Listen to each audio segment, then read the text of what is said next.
Hi.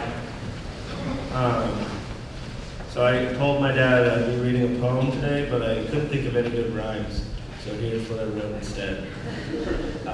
First, some quick data collection. My mom loved data. How many of y'all here had Dr. Hornung for a dean or a principal or a teacher? Yeah, can you get a show of hands? Yeah. Y'all ever do that DEAR thing? Dear, drop everything and read? Yeah? Well, that was my life from like 3 until the year I finally saved up enough to buy my own Game Boy, which was 2016. Y'all had to listen to her at school, but I had to live with her. She was a stickler for reading. Of course, before I was literate, she was nice enough to read to me, but once I mastered the alphabet and basic grammar, I was on my own. And unfortunately, I started to like it. I liked it so much, I ran my eyes into the ground by age 10. These are very real myopia strength prescription hipster glasses. But even when she knew she irrevocably twisted my rods and cones to 6s and 7s, my mom encouraged me to read practically everywhere except the dinner table. And even then, I'd still sneak a book in my lap if I could. I knew she knew, that she could tell, that she was gifted with the classic eyes in the back of her head, but also roving senses under the table. Checking in on the world, watching out for miscreants like me, with my book scrunched down real far in my seat so Grandma couldn't spot the contraband. I'm pretty sure my mom let it slide because I always complied when she asked me to clear the table. Pro tip, sneak the book out under the plates. My mom ran tight ships like that. Firm in the grand rules, personal in the bending of the little ones. As long as I helped keep the house clean, I had carte blanche with the library card. And to be honest, in hindsight, I may have gotten a little overzealous about the whole literature fad. But who would have put the kibosh on my bibliomania? The librarians, as they watched me lug 40 books back down Church Street? My English teacher of a father? Or my early literacy aficionado of my mom, who'd, of course, kicked the whole thing off in the first place by having the nerve, the gall, the educational doctorate to read to me. My mom had a lot of nerve, and twice as much tenacity, and 3 times that much brains, and 100 times all that in love. But more pressing is how real and true she was.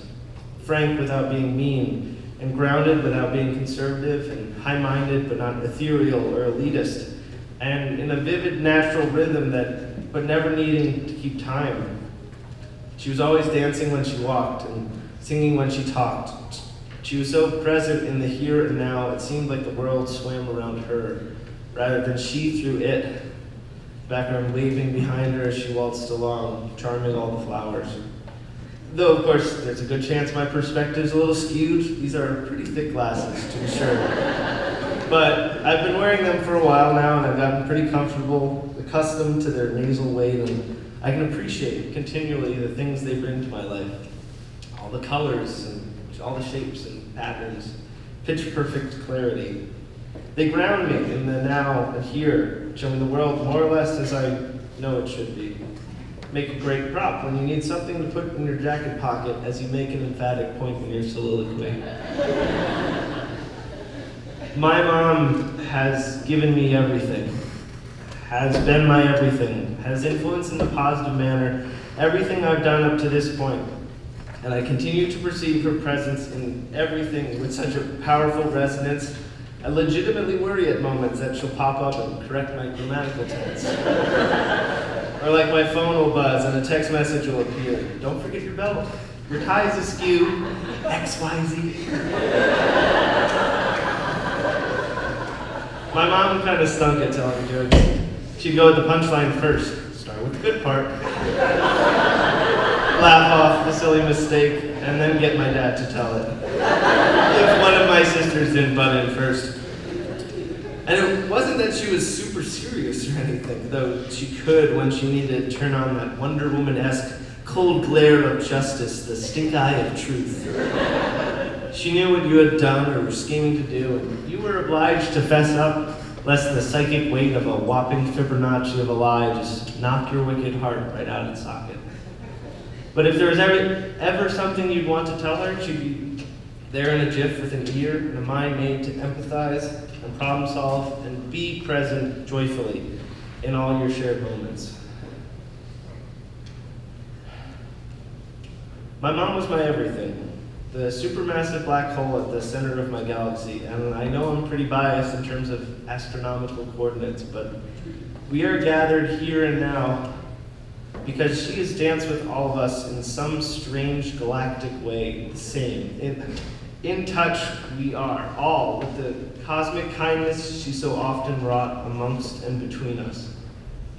In a wreath wrapped up, she, us, in lovely ivy, leaves of love that even now here feel kinder than necessary, like she was. And I think this wreath has lingered, and she lingers with us, not nowhere yet. She's not really gone as long as we remember her and keep our memories of her as real as we can, and keep on going the good way she would have seen this world spin ever stronger with. Though no queen or goddess, just a regular human being mostly. One with enough heart for a myriad with a multitude of love left over. First impressions mostly gross, but I later began to comprehend, though I still fully can't, the glory of the fact that she appreciated me, whom she just met at birth, maybe more than I appreciated her, which was more than anybody else on this earth. She had some weird, unfounded hope in my newborn worth. Bizarre, I know. But beyond me, even the flowers knew to wave a little wilder when she walked by. She expected the best, hoped more ardently than arguably most for a sunnier mañana. Tomorrow was her favorite, hands down, Annie song. Always. And in the face of coming doom, she stood resolute and blazed ever furiously brighter as the dark encroached and rallies faltered. She was glowing even as the sun came down and the lights in her eyes faded. But the light of her we carry in our own eyes now. That's where her fire lives on. My mom came to ask, for the good things. And she never stopped hoping for good. And she never stopped believing that we humans could be fundamentally good. And she knew it wasn't easy, but she fought and she taught and she lived to achieve good things for future peoples. In this case, you all and me and my sisters and the countless other current and former kids whose lives she did her darndest to sculpt into good people, no matter the material, because the cardiac muscle that beats beneath feels the same kinds of things. And I think she showed me this, our shared humanity, the most in reading. She read to me and became the voice of my worlds between the world, my ideal narrator. And shaped with all those stories a keen sense of empathy. She may have ruined my sight, but my mom taught me how to feel for myself, and more importantly for others. Unique among mothers for me, she was, because, to be honest, I was her favorite son.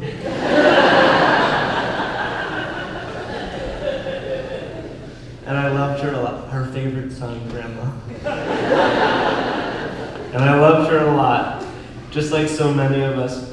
And she loved all of us, most of Earth's people, except for those who changed lanes without using their blinkers. She loved us just a little bit more than we loved her. And she knew it, but she never told anyone else. That's how much she loved each and every one of us.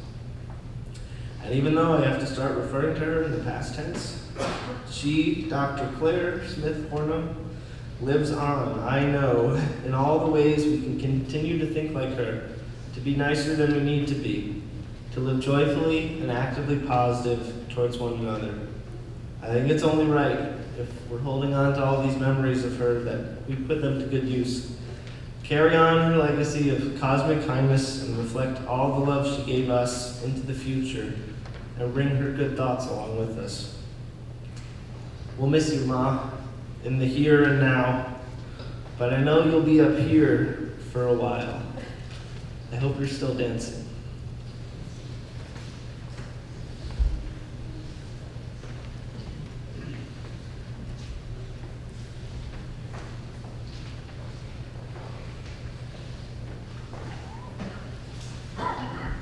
You'd think after 20 years I'd learn not to follow him.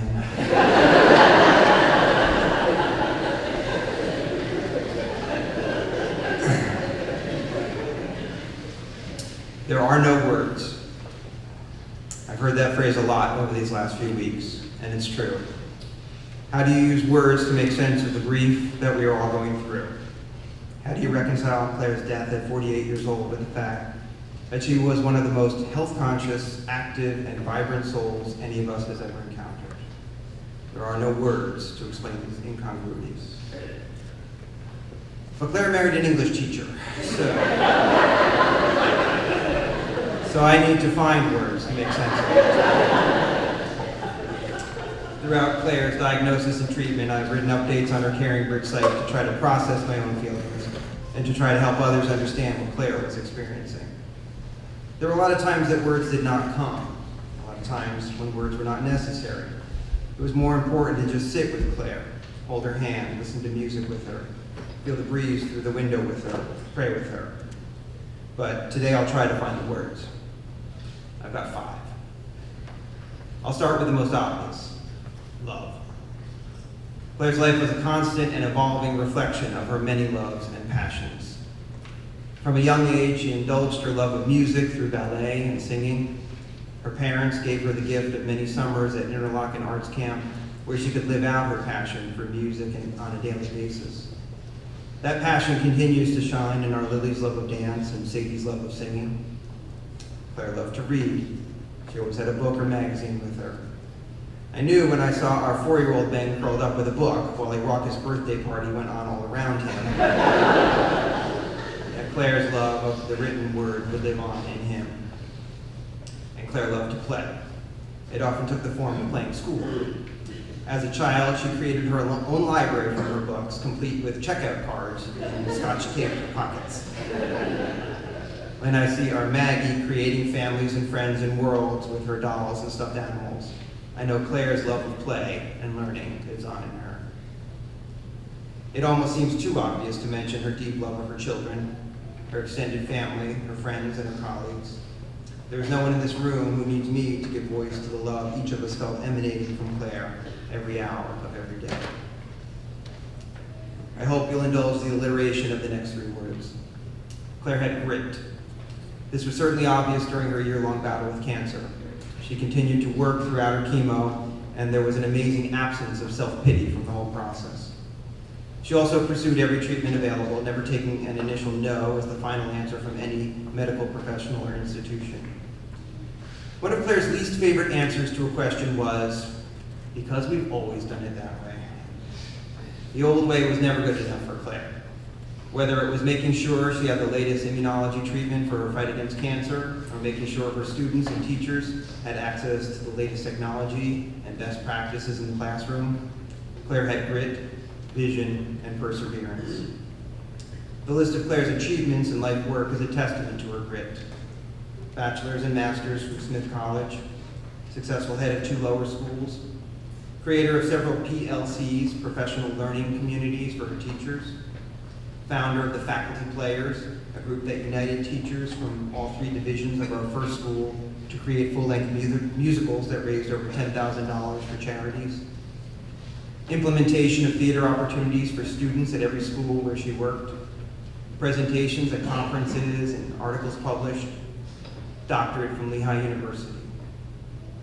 It takes a lot of grit to pursue your PhD with 2 small children at home, not to mention breaking her leg in the middle of that journey, but she never hesitated or faltered. Of course, she would say her greatest accomplishments were her 4 children, and I would have to agree. But even here, there was a lot of grit that many did not know about. We had 2 miscarriages, silent tragedies that do not get talked about enough.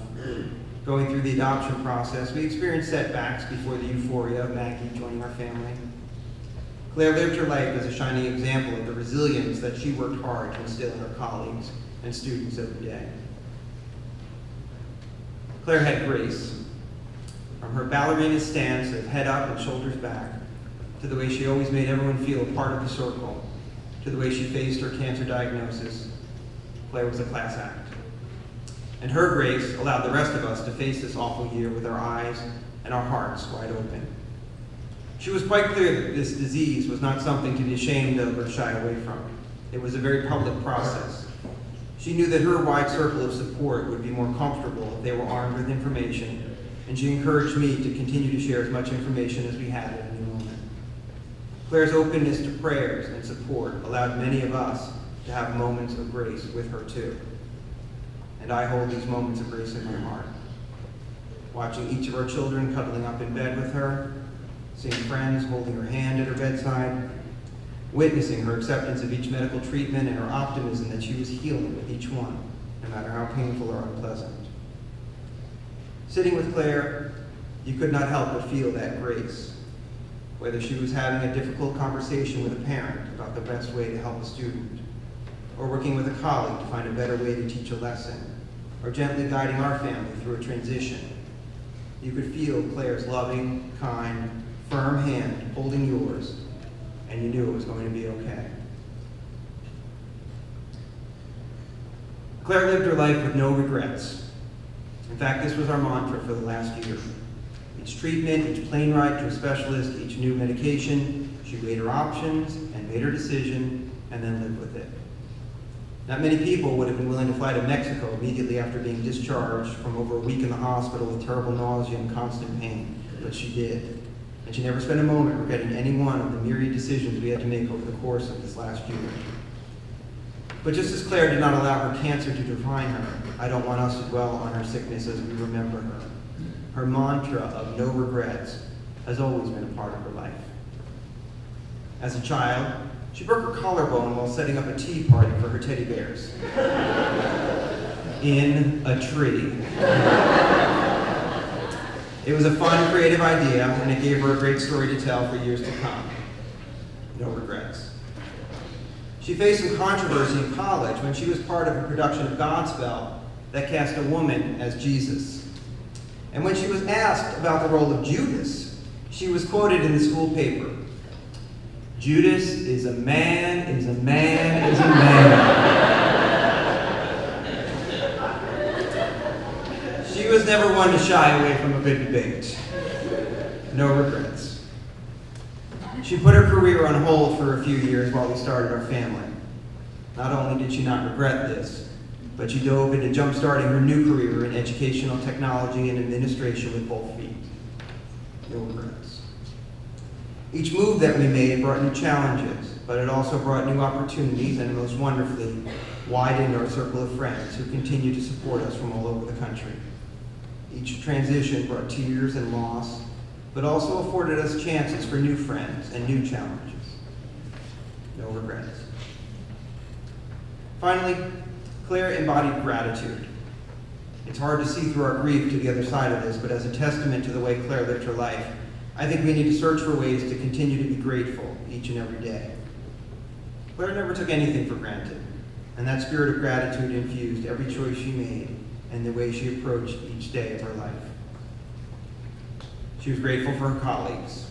She loved going to school every day. And the hardest day for her was when she realized she could not get back to the people who share her passion for teaching. She was grateful for her students, their energy, creativity, questions, ideas, joy. She reveled in the gifts they gave her every day. She was grateful for her body and honored that gratitude with swimming, walking, stretching, laughing, dancing, singing. Her example inspired many of us to push ourselves to be more active and take better care of ourselves. She was grateful for her family and the many friends she made in her 48 years on this earth. The love we are all feeling in this space today is a testament to how much she treasured all of us. And I am so grateful for the 24 years she was my wife.